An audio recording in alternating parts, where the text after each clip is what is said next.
when no, I'm not actually. That's a load of rubbish. I don't know what I'm going to say really, except that I know that the thing that attracted me to the internet before the web started was the people I could meet. Yeah. It was not about a technical thing at all. It was about meeting other people on Usenet at that time, and talking about interesting, cool stuff, and finding people who shared we shared common interests. You know, without the web. I mean, just with text and then IRC, absolutely. Yeah. So, yeah, I think you're right. There's the reason we got into this, by the way, dear reader, was that we were talking about dear viewer, sorry, was that we were talking about this stuff about Web 2.0 being new and something that hasn't happened before, and Guy was just saying that this was rubbish, and I started agreeing and put the camera on me. So I'm going to put it back on you. Let you say more. What technologies do you like to use? Do I like to use? Yeah. What Well, what technologies do I like to use? I'm quite.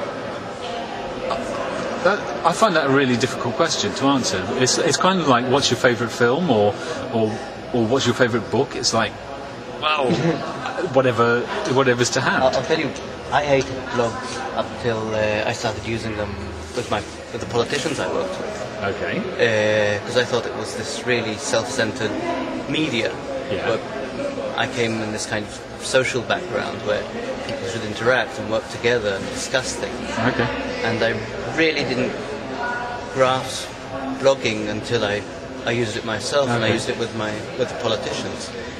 And then I used to have these collective blogs, because the politicians didn't always have time to blog about things. So the whole team, even the spokesman, tried to give it from an institutional type of way politicians usually speak with the constituency. Yeah. Kind of break down and show their team, the political advisor, the spokesman, and any other person that was part of the team. Right. This was building a community. Okay.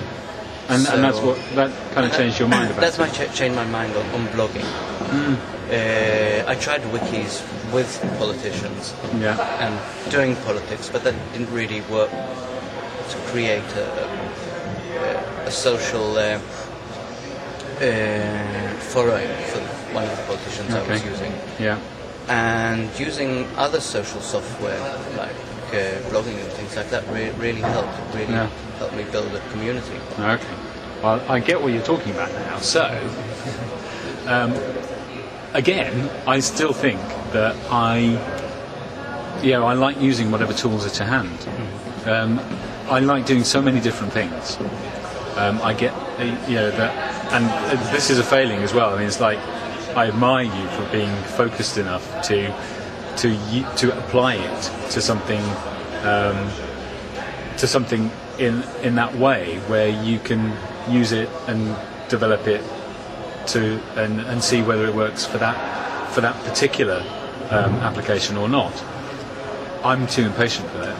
I just, I will get bored with the whole area and move on and do something else if it's not kind of working. So I love blogging. I love writing on my blog. I love making video. I love making audio, but I don't get to do it nearly as often as I'd like to. You started podcasting? Yeah, I've been podcasting since 2004, folks. I used to do a podcast where I would walk around London with a portable mic, and I'd just start somewhere and decide to go for a walk to the nearest tube station or something like that. And I'd walk along and I'd talk about the places I was going past, and I'd take pictures and put them on Flickr so people could watch in a kind of slideshow as we went along.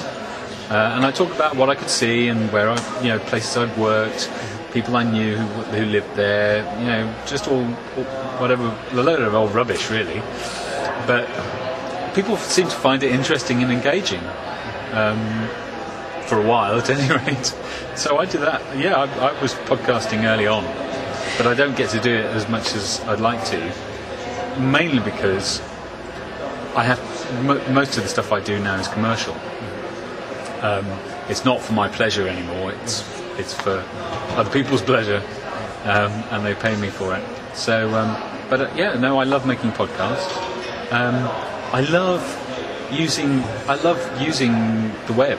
The different whatever's new. I love to try it out.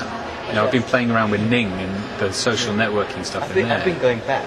Yeah? I've in the last week been checking out IRC software you're using and trying to communicate with people.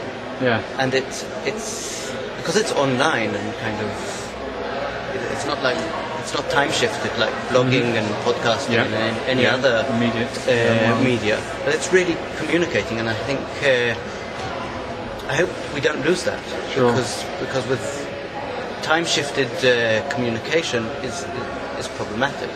And but IRC really lost its kind of community. Yeah. It still exists. People still use Absolutely. it. Mainly lots of old hackers But I use it once. I've used it once a year for the last couple of years to participate in back channels at conferences I can't get to. That's it. That's the only application I've got for it anymore. And I used to hang out on it quite a lot, but I haven't for a while. Just because it's, I don't know, instant messenger kind of. That leaves you in the kind of instant messaging is like email. It leaves you in this kind of very closed down network of people. Yeah. But meeting new people. Twitter does feel a little bit like it. Yeah. Have you tried Twitter? I've tried Twitter because everybody's talking about it. Yeah. But I don't have enough friends on Twitter to kind of really. Well, follow me. Are you following me yet? No. Because you don't have your Twitter on your. It's on my. I'll put it on my blog and put it on my email. It's in my email signature, so I'll send you an email. And you can find me. So everybody's talking about Twitter Absolutely. at the moment. Yeah. Microblogging. Yeah, this week. Yeah. Anyway. And actually, I think it's a good idea. I was thinking of microblogging quite a while ago because I like to write short bits, not long blog posts. Yeah. Just and let other people kind of take the idea. Sure. With it. So microblogging is a good idea. No, that's cool. I'm going to stop there so that we can edit this down and I can show you what I do with these things, and then we'll publish it. Yeah. Good talking to you, Guy. Nice talking to you.